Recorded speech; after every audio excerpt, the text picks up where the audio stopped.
talk about the hindgut, which is the last part of the GI system.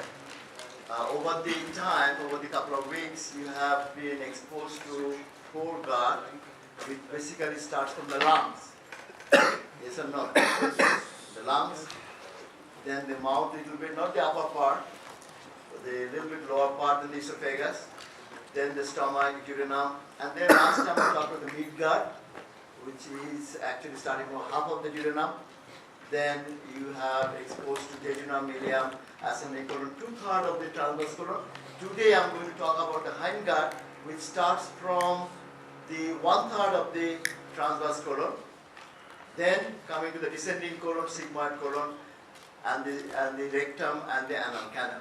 Now the important part over here, can you hear me? Is my microphone working? Okay. Yes.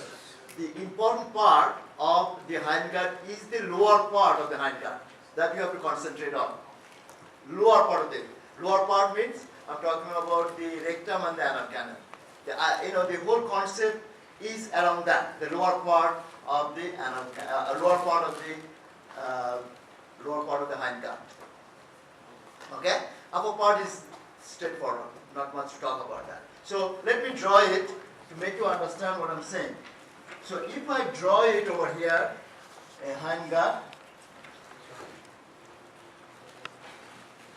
and I emphasize to all of you, the lower part is important, meaning that what I'm doing it over here, look at my drawing please, that I am joining the hindgut with a balloon.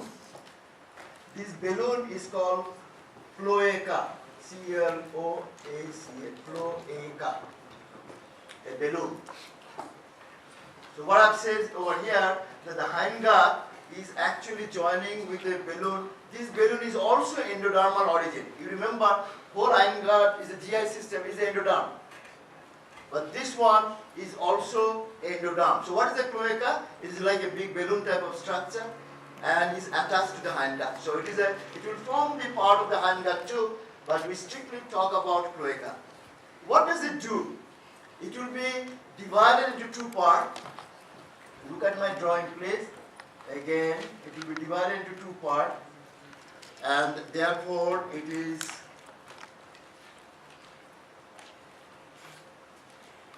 one over here, and the other part will look like this.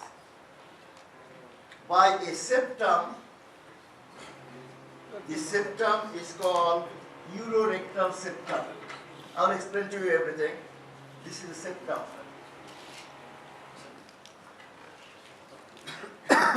Urorectal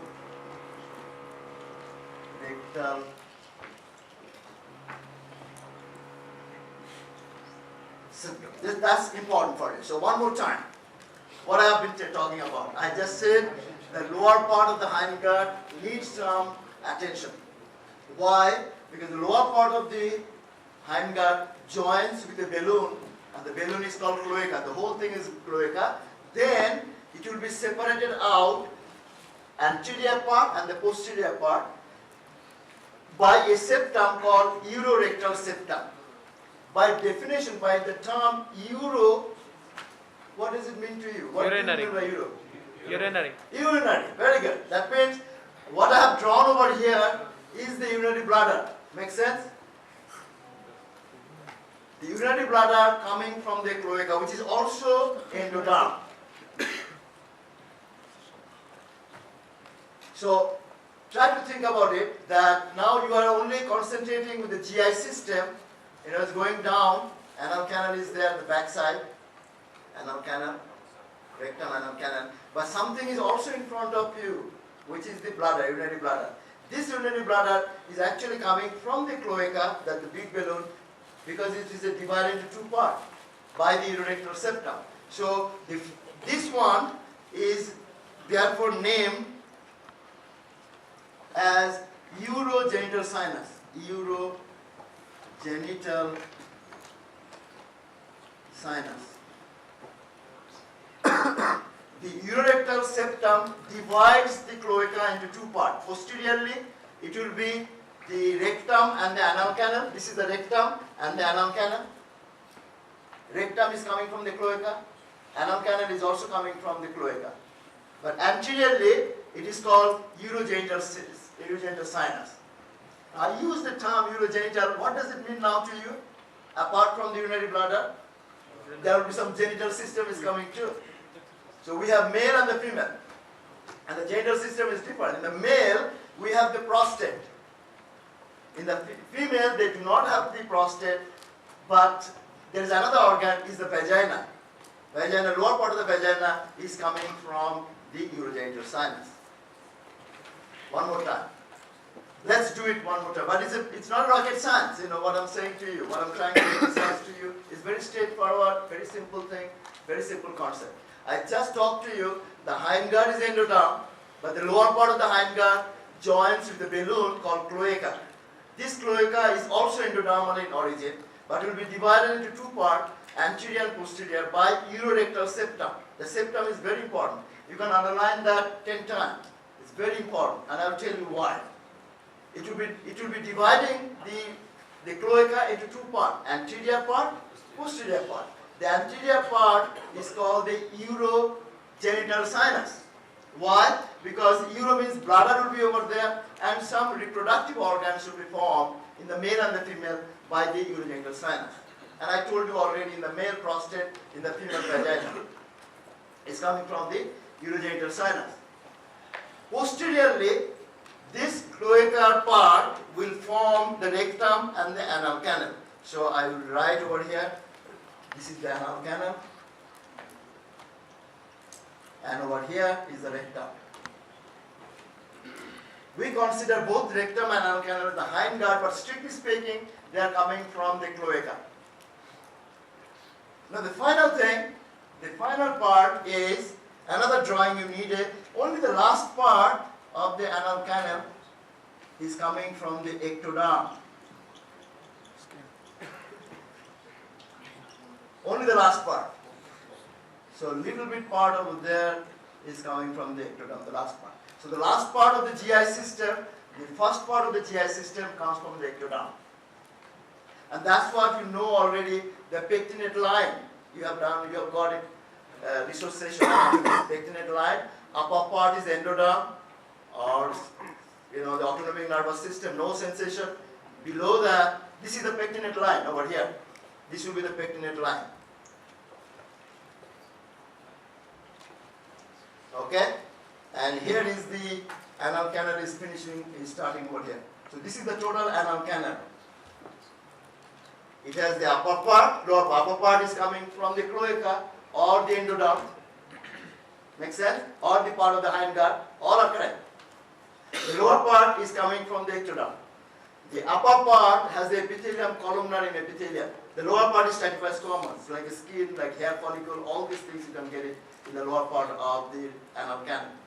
The upper part is supplied by the inferior mesenteric artery, which is a continuation, the superior rectal artery is a continuation of the inferior mesenteric artery. You know it already. Yes or no?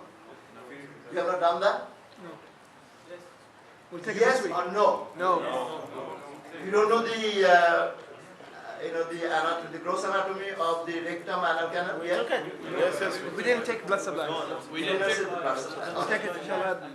Anyway, so this is the blood supply over here. Listen. So blood supply is different over here. Over here is the internal pudendal artery.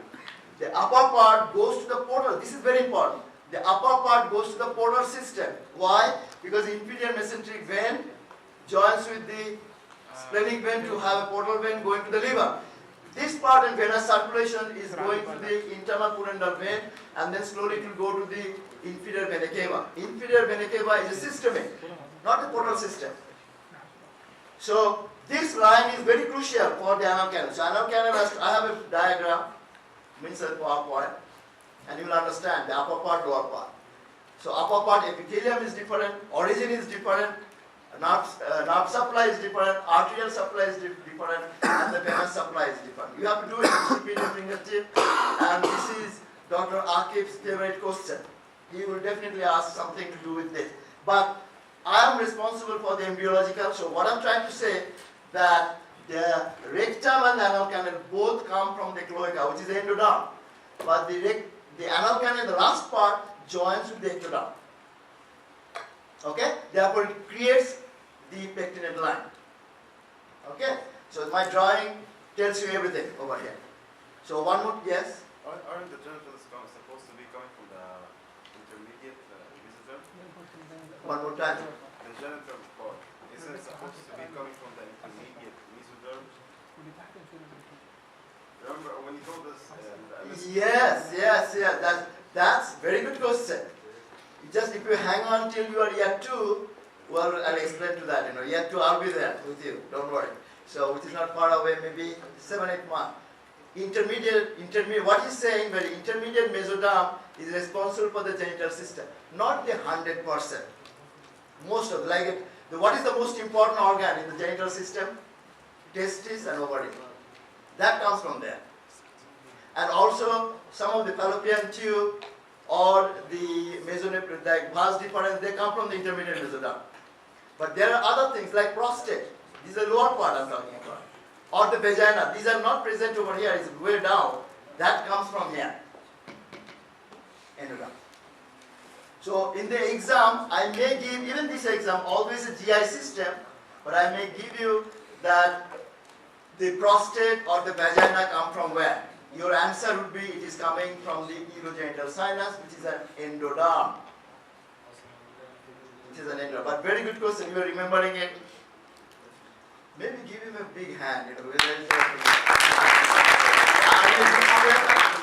Are you a good student? Say yes. yes. This is an opportunity for you. Yes, I'm a good student. Very nice. So, he asked a very, I feel like talking, but I have to restrict myself because it will be coming in the year 2. What he asked, that intermediate mesoderm is responsible for the, is the genitourinary system. So basically, and again, you are right, because here I'm talking about the bladder urinary system, but the lower part, it is not coming from the intermediate mesoderm. But that, in a urogenital system, I'm talking about the kidney. Kidney and the testis and the ovary, they are all intermediate mesoderm. But if you go down, the prostate and the urinary bladder, okay, or vagina, they come from the urogenital sinus, which is the endoderm. You got it? Because this is the lower part. Lower part. So anyway, this is urogenital system. Now let's talk about the septum. Yeah? Where did the sphincters of the anal canal come from? Which is the? Sphincters. What do you say? Sphincters. The sphincter of the rectum? Anal canal, Yeah, anal canal. This is if it is a skeletal muscle, then you know that it is a somatic mesoderm. If it is there are two the sphincter is there. Upper part is the smooth muscle, then it will be splanchnic mesoderm. By now you know that. Yep. Yes or no? Yes. If it is a smooth muscle, splanchnic mesoderm. It is a skeletal muscle, then it has to be the somatic mesoderm. Okay? And inside the epithelium is endoderm. So we are talking about the epithelium. These are all epithelium, how it look like. It will look like this. This is formed because of this. Do you agree with me? Yes. So these are all endoderm. But if there is a muscle over here, that is the splanchnic mesoderm. And if there is a nerve over there, then that is the ectoderm. Is that okay? Okay, good. Now look at one more time, and I ask you to underline 10 times urorectal septum, because that is very important. If the septum doesn't go properly, then you can see there could be a connection between the rectum and whatever is over here is present. And in the female particularly, it is very common, it is not uncommon, that the baby is born when the fecal material is coming to the vagina. Why? Because the urorectal septum is not completed properly. So it is not separated out. So in this area, in the female, there is a vagina over here. So in the female, I'm drawing the female. Look at what I'm drawing over here. Here is, think about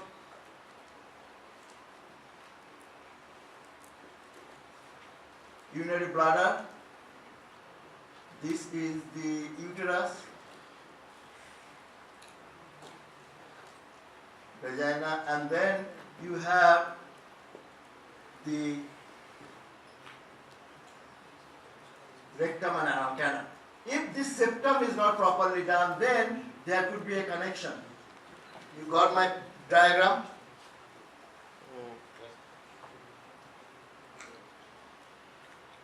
Let me draw the bladder properly.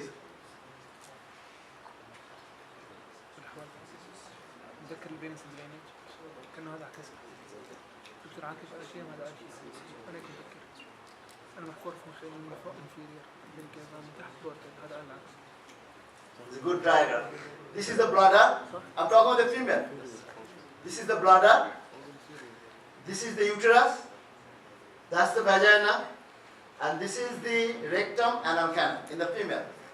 If the septum is not properly done, if the septum is not properly made, then there could be a connection. So the fecal material can come directly to the vagina.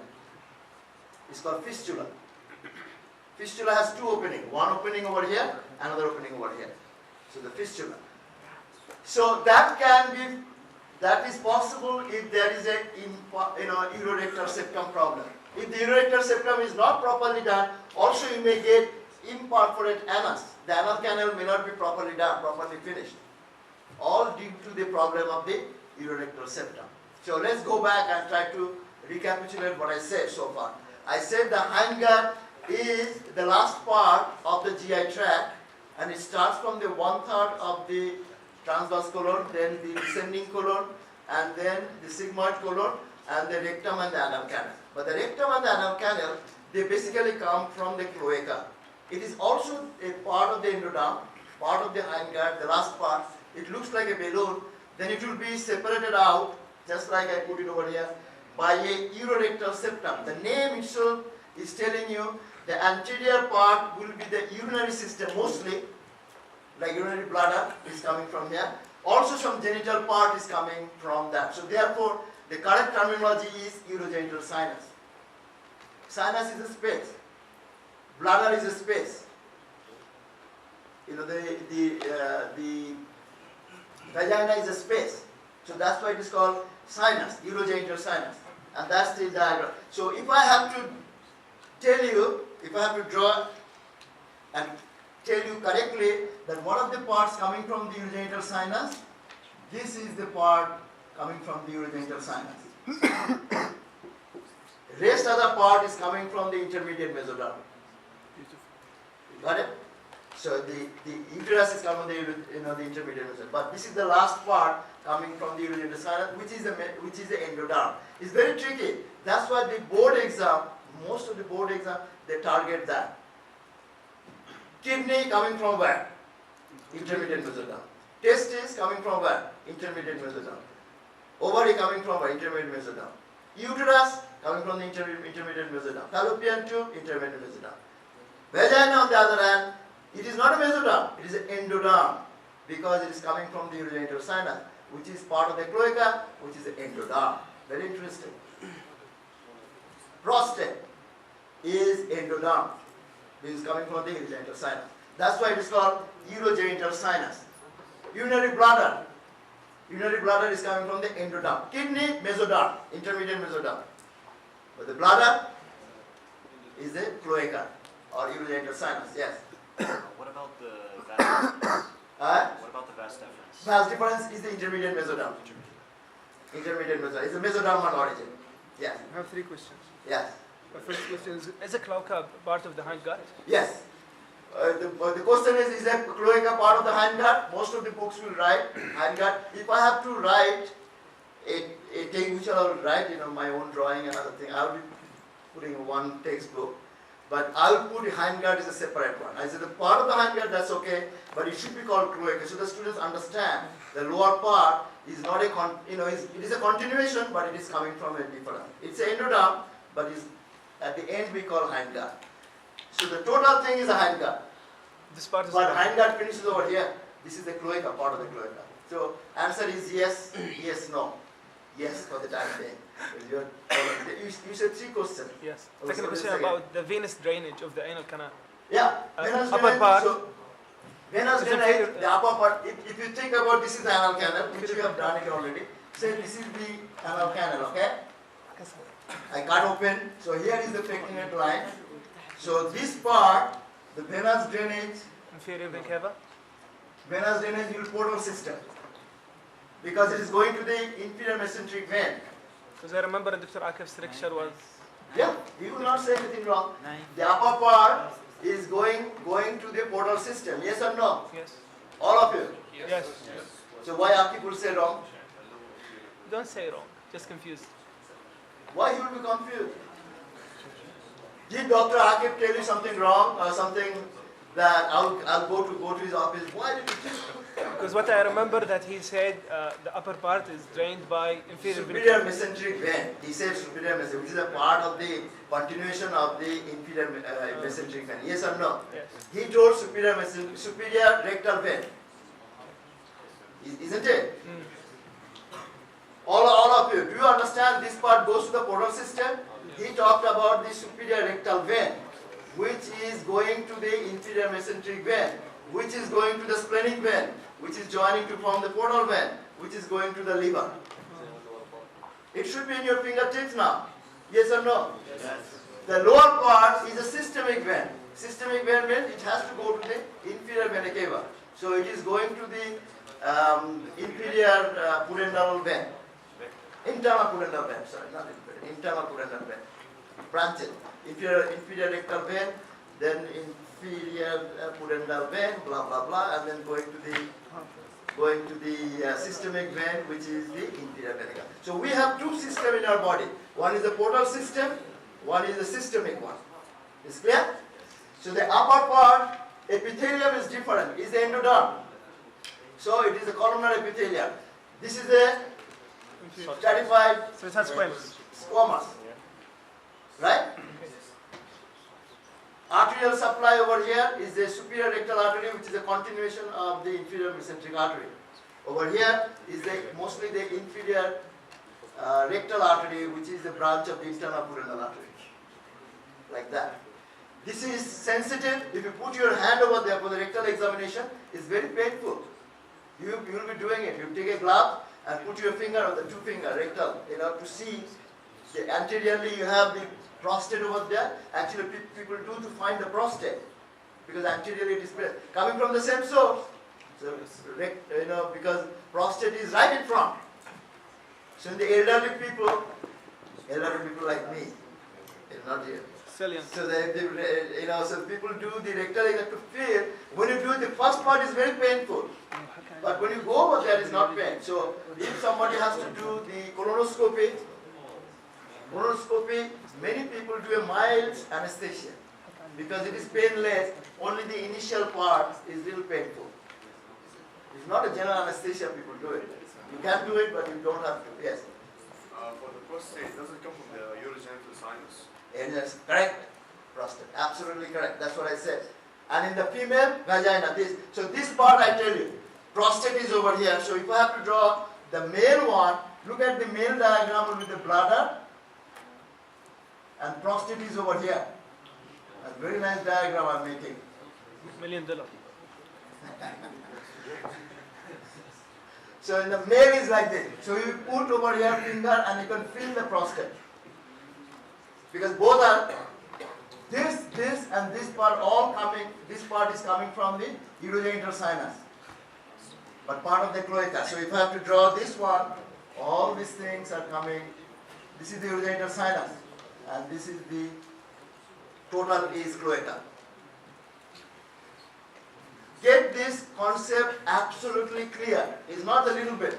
I'll show you the diagram and you'll see that which diagram is. But this is to make you understand 200%, not 100%, 200%, that it is not a rocket science. It's very easy. One more time. Hindgut is there, which is the endoderm, but at the end it is joining with a balloon called cloaca. This cloaca will be divided into two parts by the urorectal septum. Anteriorly it is called the urogenital sinus. Why urogenital? Because most of the thing is coming, it will be forming the urinary bladder. Our urinary bladder. A little bit of genital is the male prostate and the female vagina. So this is the prostate and this is the vagina. And why it is important? because it's important to understand sometimes the urorectal septum is not done a good job.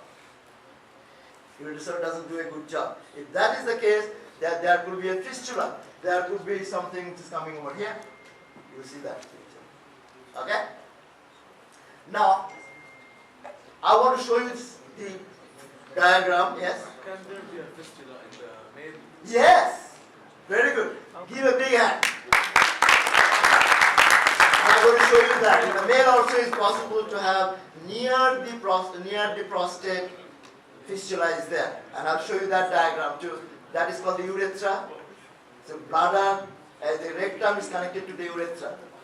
You know that picture, you need that picture. Yes. This is my student, yes. This is my student. I like it. يحب الأسئلة التحجيرية. يحب يتحجر له وبعدين يجاوب. يا أخي الدكتور حاكم قال عكس والله. أنا متذكر. حذفها. أنت متذكر مكسب؟ هذا يفوق فوق. أنا فوق ليش فوق الجامعة كل يوم. أبغى الأحوال والله يقدر.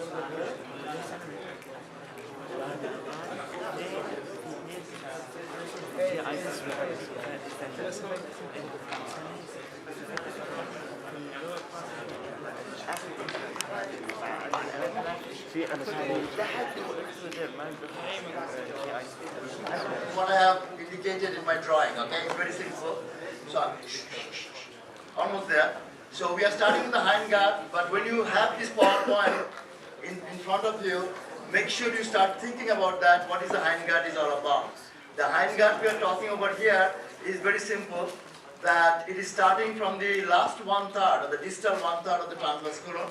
Then you are thinking about the descending colon, sigmoid colon, and the rectum and the anal canal, which has a different story because it starts with the cloaca. So that's what it said. Remember the structure derived from hindgut. You do it first. Then concept of the cloaca and urorectal septum. Now here you can see the picture over here. Look at this. This is the septum is coming to the cloaca. This is the whole thing is the cloaca. The septum will be dividing into two parts. You can see the septum has divided the entire cloaca into two parts. The first one is the urogenital sinus, and the back side is the rectum and the anal canal is there. Look at the anal canal is not complete yet. It has to join with the ectoderm. Can you see it? This anal canal is not complete. It is complete over there. And the next one is complete over here. Because the ectoderm is present over there. So that's the urorectal septum. This septum is important. But if I put this diagram without my diagram, it's not the same. Yours is Which one is better? yours. $1,000,000. $1,000,000 draw. Because I can show you the slide. Trust me, I have gone through all the books. Why can't they draw it like a simplistic way? Like this is the balloon is not divided into, they will do this and that way. Then you try to memorize. Now it will be in your brain. And guess what? It's your brain. So now it is divided into two parts. You can see the urinary bladder and the lower part is this, okay? Now this is a nice diagram. This one of course is a very nice one. Showing you that's the midgut over here. Remember the midgut, this is the, can you tell me what is this duct, small one? Vital intestinal. Vital intestinal duct, yes. Big hat.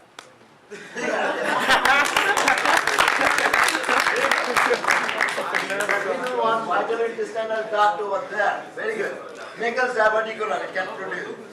So this is the midgut, and you can see that midgut, and this the hindgut starts over there, and it's coming, and then finally the anal canal. This is the last part, which is the ectoderm in origin. But anteriorly, you have developing urinary bladder, and in the female, it will be a different story because now here is the story is there. Look at this story. The story is in the female. I'm putting in the right side over there. Right side over there. This one. Okay. You can see that color is different over here. This part is the vagina, and there could be a connection over here if the urorectal septum is not done properly. Can you see it? The fecal material can come from the vaginal canal. So if a baby is born with this kind of problem, it's not uncommon. Don't be afraid. You see that you know the embryology. If you don't know, don't tell my name. If you know, then you say, where did you learn it, Dr. Paul? That could be a possibility of this, okay? Now, somebody said that whether there will be any connection. Can you see the, we clap for him. You know, here is my student. Can you see it? That, you know, it's possible to have a connection also in the urethra. Urethra is coming from the endoderm. So it could be in the male, it can be. Can you see it? That urorectal septum is not done properly, so therefore the anal canal is connected to the urethra. Now what will happen to this baby? Some fecal material, you will understand that the fecal material is, it will be clogged. So you have to understand, you have to do, yes? Will the person be infertile because of that? Will the person be infertile because of that? Yeah, that's a separate thing, you know. It will be okay, yeah. Is there a treatment for it? Yeah, don't worry about the treatment, yeah. Don't be afraid, that's what I'm saying. And remember what our students are worried about. The treatment comes when the diagnosis is there. Most of the diseases we have, except a couple of cancers, and most of the diseases we have some treatment. But the diagnosis should be absolutely correct. If you diagnose it, the treatment is very easy. It's not difficult. Okay? So what I'm saying is that the male, now you can see that this connection over there. Over there, the first one. The urethra is connected with the cloaca. Is that okay? Or the anal canal? For you. The other one, I just told you, my diagram is there. I told you over here. This connection over here. This is connected over here. Okay, very good. Now I put these three, going to explain to you. We are almost done. Today's one is not that heavy. First of all, the clinical, why are you doing it? First of all, you should know the importance of the urorectal septum. I ask you to underline 10 times, because if it is incomplete, many things can happen. Number one, even the anal canal may not be there properly. It's called the imperforate anal canal, or some fistula is possible, okay? The first one is showing you something also different, is related to the neural crest. Remember at the outset I talked about neural crest, and I indicated to you it is going to all the system and completing the system. For example, you have nice endoderm, a nice GI tract, very nice midgut, hindgut, but it's not working. It's not working because absence of the ganglia, parasympathetic ganglia. Because of that, only the peristaltic movement is possible. Do you agree with that? Yes or no? Yes. Why there will be peristaltic movement? Because of the parasympathetic stimulation, ganglia. Meissner, or the Arbach's plexus, Meissner's plexus. These are parasympathetic ganglia, which are basically coming from the neural crest. Are you with me? Neural crest plays a major role in many systems. You will see the cardiovascular system. I'm going to talk to you very soon. But the GI tract, the important thing is the ganglia. These ganglia are coming from the neural crest cells. Migration is happening at the end. I tell you many times, like when you have a house, you start with a brick, but it's not a complete.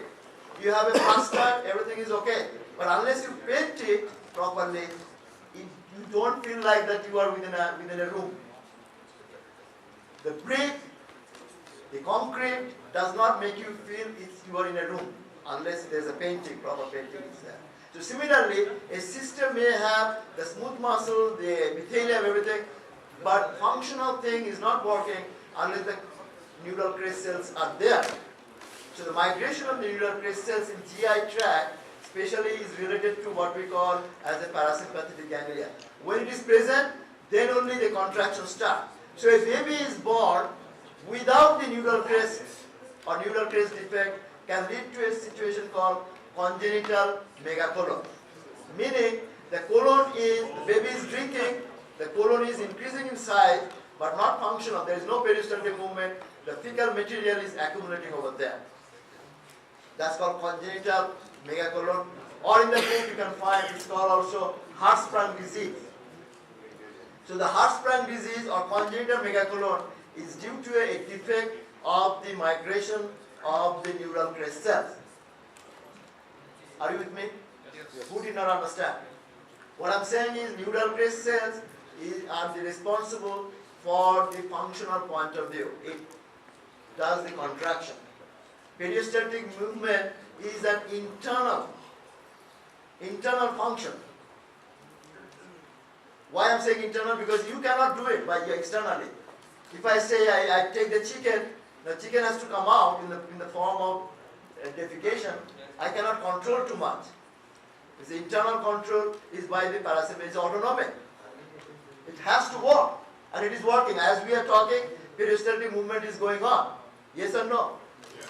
So this movement is directly proportional with the neural crest cells. Absence of that can lead to what we call as the congenital megacolon or heart-sprung disease. Very important.